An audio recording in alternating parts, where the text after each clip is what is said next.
नमस्कार साथियों, daily current affair show में आप सभी का बहुत बहुत स्वागत है। साथियों, आज 20 दिसंबर 2025 की तारीख है। आज का करंट अफेयर और उसका स्टैटिक जीके इस वीडियो में हम लोग पढ़ा जाएगा। उससे पहले डेली की तरह कल के करंट अफेयर का क्विक रिवीजन हम करते हैं। तो कल आपसे पहला प्रश्न पूछा गया था, देश के नए मुख्य सूचना आयुक्त बने। हमारे देश के नए CIC बने राजकुमार गोयल साहब। दूसरा प्रश्न पूछा गया था, फिल्म फेयर OTT अवार्ड 2025 के बारे में कौन सा कथन सत्य है। तो उपर्युक्त सभी कथन सत्य था। याद रखे रहेंगे, बेस्ट सीरीज ब्लैक वारंट को मिला। बेस्ट डायरेक्टर सीरीज में बेस्ट डायरेक्टर सीरीज श्रेणी में विक्रमादित्य, सत्यांशु और अजय अर्केश तीनों निदेशक डायरेक्टर लोग को मिला। बेस्ट सीरीज क्रिटिक्स क्षेत्र में पाताल लोक सीजन 2 को प्रदान किया गया। अगला प्रश्न पूछा गया था, आईपीएल के इतिहास में सबसे महंगे अनकैप्ड खिलाड़ी बने। आईपीएल के इतिहास में सबसे महंगे अनकैप्ड खिलाड़ी बने अपने उत्तर प्रदेश के प्रशांत वीर। अगला प्रश्न पूछा गया था, चौथा प्रश्न, भारत ने किस देश के साथ स्कॉर्पियन श्रेणी के पनडुब्बियों के रख रखाव के लिए समझौता किया। उत्तर ए, ब्राजील के साथ। पांचवा प्रश्न पूछा गया था आपसे, भारत की पहली वन्य जीव सुरक्षित सड़क शुरू हुई। उत्तर मध्य प्रदेश में देश की पहली वन्य जीव सुरक्षित सड़क हुई, लाल लाल पट्टी वाले साथियों। अगला प्रश्न पूछा गया था, राष्ट्रीय व्यंजनों के लिए यूनेस्को मान्यता पाने वाला पहला देश बना। उत्तर इटली। इटली साथियों अपने राष्ट्रीय व्यंजन के लिए यूनेस्को मान्यता पाने वाला दुनिया का पहला देश बना। अगला प्रश्न, ICC player of the month नवंबर 2025 पुरुष वर्ग में किसे चुना गया। उत्तर साइमन हार्मर दक्षिण अफ्रीका के। और महिला में नवंबर 2025 महिला ICC player of the month हमारे भारत की शेफाली वर्मा। अगला प्रश्न पूछा गया था, कोल इंडिया लिमिटेड का नया CMD किसे बनाया गया। उत्तर बी साईराम को। बी साईराम कोल इंडिया लिमिटेड के प्रमुख CMD बनाए गए हैं। नौवां प्रश्न पूछा गया था, पीएम मोदी को दिसंबर 2025 में किस देश का सर्वोच्च नागरिक सम्मान प्रदान किया गया। उत्तर इथियोपिया देश, अफ्रीकी देश इथियोपिया का सम्मान प्रदान किया गया। ये था साथियों कल के करंट अफेयर का क्विक रिवीजन। अब पढ़ते हैं आज का करंट अफेयर। आज का पहला प्रश्न पूछा गया है, भारत ने किस देश के साथ व्यापक आर्थिक साझेदारी समझौता CEPA सेपा पर हस्ताक्षर किया। तो हमारे भारत ने साथियों ओमान देश के साथ सेपा पर हस्ताक्षर किया है। तस्वीर देखिएगा, हमारे देश के प्रधानमंत्री मोदी जी और ओमान के सुल्तान है। ये दोनों देशों के मध्य समझौता हुआ है, ओमान और हमारे भारत के मध्य। ओमान और हमारे भारत किस प्रकार का, तो सेपा।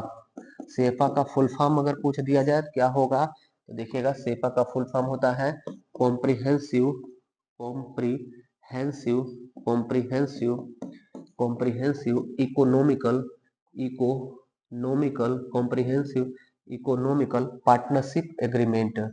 Partner partnership partnership agreement full form भी जरूर याद रखे रहेगा साथियों। सेपा का फुल फॉर्म है कॉम्प्रिहेंसिव इकोनॉमिकल पार्टनरशिप एग्रीमेंट। यह हमारे भारत और ओमान के मध्य हुआ है। यह व्यापक आर्थिक साझेदारी वाला समझौता है। क्या होगा इसमें, देखिएगा, 18 दिसंबर 2025 को भारत और ओमान में समझौता हुआ। सेपा समझौता, comprehensive economical partnership agreement full form. PM Modi और ओमान के सुल्तान है सुल्तान सुल्तान हैथम बिन तारिक, ये दोनों लोग उपस्थित थे। पीएम मोदी और ओमान के सुल्तान हैथम बिन तारिक दोनों लोग उपस्थित थे, लेकिन हस्ताक्षर किसने किया पूछा जाए। भारत और ओमान के मध्य जो सेपा समझौता उस पर हस्ताक्षर किसने किया, तो हमारे देश के कॉमर्स मिनिस्टर वाणिज्य मंत्री पीयूष गोयल साहब और वहां के वाणिज्य मंत्री कैश बिन अहमद। ओमान के वाणिज्य मंत्री कैश बिन अहमद और हमारे भारत के वाणिज्य मंत्री पीयूष गोयल ने हस्ताक्षर किया। उद्देश्य क्या है, क्या फायदा होगा, तो इससे फायदा होगा व्यापार को बढ़ावा मिलेगा और ओमान ने हमारे भारतीय कंपनियों को 100% FDI छूट दे दिया है। यानी हमारे भारत के कोई भी उद्योगपति, हमारे देश के कोई भी उद्योगपति ओमान में जाकर के किसी भी चीज में 100% इन्वेस्ट कर सकते हैं। सपोज दैट कोई नई फैक्ट्री कंपनी स्थापित हो रही है ओमान में, तो उस पूरी कंपनी का 100% वो शेयर खरीद करके मालिकाना हक स्वयं रख सकते हैं। तो उसी को कहा जाता है, जब विदेश में कोई पैसा निवेश किया जाता है तो वो देश उस पैसे को FDI बोलता है। जैसे हमारे भारत में अमेरिका, ब्रिटेन, यूरोप या किसी भी देश के अगर उद्योगपति हमारे भारत में निवेश करते हैं तो वो जो पैसा होता है वो FDI कहलाता है, फॉरेन डायरेक्ट इन्वेस्टमेंट, प्रत्यक्ष विदेशी निवेश। तो ओमान में हमारे भारतीय जब प्रत्यक्ष विदेशी निवेश करेंगे तो उसमें 100% FDI छूट दे दिया है ओमान ने। पीएम मोदी को वहां पर सर्वोच्च सम्मान भी मिला, ये भी महत्वपूर्ण अब मोदी जी को 29वां विदेशी सर्वोच्च सम्मान प्रदान किया गया। सबसे लेटेस्ट में कहाँ का, तो ओमान का हम पढ़ रहे हैं। Order of Oman, order of Oman से किसे सम्मानित किया गया, हमारे देश के प्रधानमंत्री मोदी जी को। यह उनका 29वां विदेशी सर्वोच्च सम्मान है, याद रखे रहेगा। आगे बढ़ते हैं। दूसरा प्रश्न है, ट्रेवल और leisure India and south best awards 2025 में सर्वश्रेष्ठ घरेलू एयरलाइन का खिताब जीता किसने, इंडिगो ने, नहीं, जीता है एयर इंडिया ने। टाटा की स्वामित्व वाली कंपनी साथियों एयर इंडिया, इसको अभी हाल ही में सर्वश्रेष्ठ घरेलू एयरलाइन का खिताब दिया गया है। इसमें तो ट्रेवल और leisure India and south best awards 2025 के अंतर्गत सर्वश्रेष्ठ घरेलू एयरलाइन एयर इंडिया को। और यह पहली बार नहीं साथियों, यह दूसरा अवसर है जब एयर इंडिया को यह सम्मान प्रदान किया जा रहा है। अगला प्रश्न देखिएगा, तीसरा प्रश्न पूछा गया है, बैंक ऑफ अमेरिका सिक्योरिटीज की रिपोर्ट के अनुसार दुनिया का सबसे बड़ा एआई एप्लीकेशन का सक्रिय उपयोगकर्ता देश बना, तो उत्तर होगा हमारा भारत। हमारे भारत में वर्तमान समय में सबसे ज्यादा एआई एप्लीकेशन का प्रयोग किया जा रहा है। किस रिपोर्ट के अनुसार, bank of America securities report के अनुसार दुनिया में सबसे ज्यादा एआई एप्लीकेशन का प्रयोग हमारा भारत कर रहा है, चाहे वो चैट जीपीटी हो, जेमिनाई हो, परप्लेक्सिटी हो। देखिएगा यहाँ पर ये देश तीनों, चाइना, अमेरिका, ईयू, यहाँ पर हमारा भारत कितना ऊपर है एआई के फील्ड में। देखिएगा चैट जीपीटी, जेमिनाई, परप्लेक्सिटी आदि का दैनिक और मासिक सर्वाधिक उपयोगकर्ता देश हमारा भारत बन गया है। अगला प्रश्न देखिएगा, भारत की पहली स्वदेशी ड्राइवर स्वामित्व वाली मोबिलिटी प्लेटफॉर्म भारत टैक्सी को राष्ट्रीय राजधानी क्षेत्र में कब शुरू किया जाएगा, उत्तर होगा जनवरी 2026 में, अगले साल। हैप्पी न्यू ईयर पे साथियों। हमारे दिल्ली एनसीआर के क्षेत्र में, राष्ट्रीय राजधानी के क्षेत्र में हमारे अपने भारत का स्वदेशी, जैसे साथियों आप ओला, उबर, रैपिडो सुने होंगे, यूज भी किए होंगे, उसी प्रकार से स्वदेशी हमारा भारत टैक्सी लॉन्च किया जाएगा, जिससे हमारे देश के जो ड्राइवर हैं, जो इस व्यवसाय प्रोफेशन से जुड़े लोग हैं, उनको बेनिफिट ये मिलेगा कि उनको 0% कमीशन देना होगा। अभी जो ओला उबर में गाड़ी चलाते हैं वो लोग 20 से 30% कमीशन उस कंपनी को दे देते हैं अपनी गाड़ी होने के बावजूद। तो ये प्लेटफॉर्म उनको मिलेगा, इसमें आरंभ में 0 कमीशन दिया जाएगा। देखिएगा देश में स्वदेशी ड्राइवर स्वामित्व वाला मोबिलिटी प्लेटफॉर्म, नाम भारत टैक्सी। भारत टैक्सी क्या है, जैसे ओला उबर है वैसे ही हमारा स्वदेशी ड्राइवर स्वामित्व वाला मोबिलिटी प्लेटफॉर्म है भारत टैक्सी।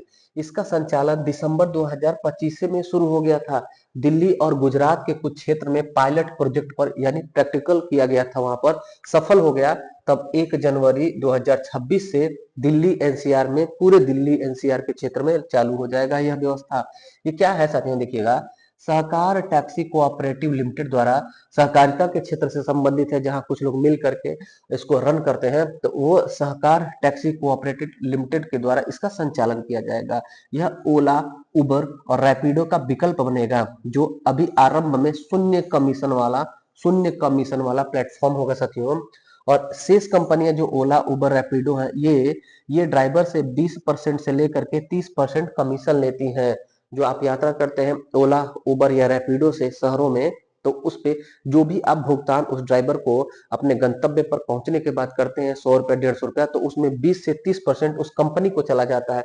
गाड़ी उसी का, मेहनत उसी का, पेट्रोल उसी का, लेकिन कमीशन एक सेंट्रलाइज जो कंपनी है, हालांकि उसने भी अपने बौद्धिक संपदा का प्रयोग करके ओला, उबर को डिजाइन किया है, तो जाहिर सी बात है उसका भी मेहनताना बनता है, लेकिन कुछ ज्यादा ही कमीशन उनको प्राप्त हो जाता है। इसी कमीशन को कम करने के लिए हमारे भारत सरकार ने स्वदेशी अपना खुद का मोबिलिटी प्लेटफॉर्म लॉन्च किया, नाम भारत टैक्सी। भुलाइएगा नहीं, परीक्षा में जरूर मिलेगा ये। अगला प्रश्न, दुनिया का सबसे अच्छा एयरपोर्ट का खिताब किसने जीता, दुनिया का सबसे अच्छा एयरपोर्ट का खिताब चांगी एयरपोर्ट सिंगापुर को प्रदान किया गया। चांगी एयरपोर्ट सिंगापुर दुनिया का सबसे अच्छा एयरपोर्ट का खिताब इसको प्रदान किया गया। इस रिपोर्ट में तो ट्रैवल प्लस लीजर अवार्ड 2025 में, ट्रैवल प्लस लीजर अवार्ड 2025 में चांगी एयरपोर्ट सिंगापुर को विश्व का सर्वश्रेष्ठ अंतरराष्ट्रीय हवाई अड्डा का खिताब प्रदान किया गया। अगला प्रश्न देखिएगा, पारंपरिक चिकित्सा पर दूसरा WHO ग्लोबल समिट कहाँ आरंभ हुआ, तो उत्तर हमारे भारत की राजधानी नई दिल्ली में। हमारी राजधानी नई दिल्ली में साथियों WHO का दूसरा पारंपरिक चिकित्सा पर सम्मेलन का शुरुआत हुआ है।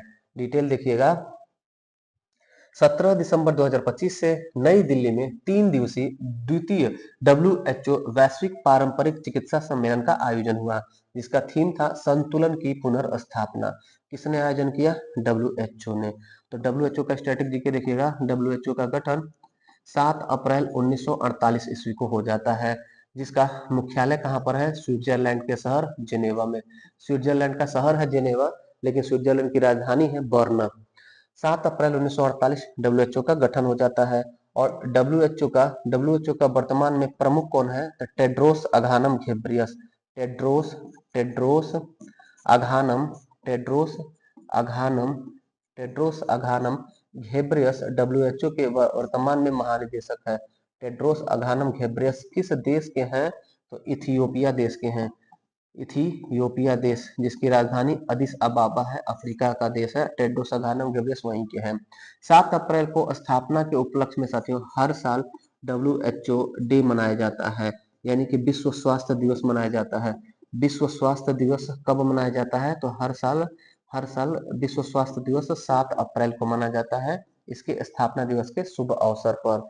सातवां और अंतिम करंट अफेयर है, पीएम मोदी का वार्षिक संवाद कार्यक्रम परीक्षा पे चर्चा के 9वें संस्करण में कितने रजिस्ट्रेशन हुए? तो अभी तक साथियों आज के डेट में जब हम पढ़ रहे हैं 20 दिसंबर 2025, हालांकि 11 जनवरी 2026 तक इसका लास्ट डेट है परीक्षा पे चर्चा में रजिस्ट्रेशन कराने का।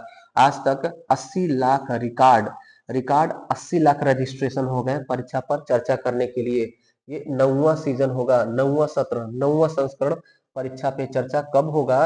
तो जनवरी 2026 में। तो पहला कब हुआ होगा? आप कमेंट में उत्तर करिएगा। परीक्षा पर चर्चा का पहला एडिशन किस वर्ष में हुआ था? कमेंट करिए उत्तर में। बाकी देखिएगा, परीक्षा पे चर्चा कार्यक्रम होता क्या है साथियों? हमारे देश के प्रधानमंत्री मोदी जी इस एक कार्यक्रम का आयोजन करते हैं, जिसमें जिसमें साथियों स्टूडेंट यानी कि छात्र हो और अभिभावक जो गार्जियन होते हैं साथियों, और शिक्षक, ये तीनों हमारे देश के प्रधानमंत्री से जुड़ करके परीक्षा पर जो मानसिक दबाव होता है, मानसिक तनाव होता है, परीक्षा की तैयारी हम कैसे करें, भविष्य की तैयारी हम कैसे करें, इन सभी प्रश्नों के जवाब हमारे प्रधानमंत्री से पा सकते हैं। तो साथियों ये फरवरी 2026 में इसका आयोजन होगा। 11 जनवरी तक रजिस्ट्रेशन का डेट है। 11 जनवरी 2026 तक पंजीकरण का डेट है किसका? तो परीक्षा पे चर्चा कार्यक्रम 9वां सत्र का। और यह आयोजन कब होगा परीक्षा पे चर्चा? फरवरी 2026 तक। अभी तक साथियों अभी तक इसमें 80 लाख रजिस्ट्रेशन हो चुके हैं, जो एक रिकॉर्ड रजिस्ट्रेशन पंजीकरण इस वर्ष का बताया जा रहा है। तो ये था साथियों आज का 20 दिसंबर का महत्वपूर्ण करंट अफेयर। कैसा लगा आज का क्लास? फीडबैक जरूर दीजिएगा। कोई भी क्वेरी, कोई भी डाउट, कोई भी क्वेश्चन होगा तो कमेंट जरूर करिएगा। बाकी मिलते हैं फिर अगली क्लास में, तब तक के लिए धन्यवाद। जय हिंद।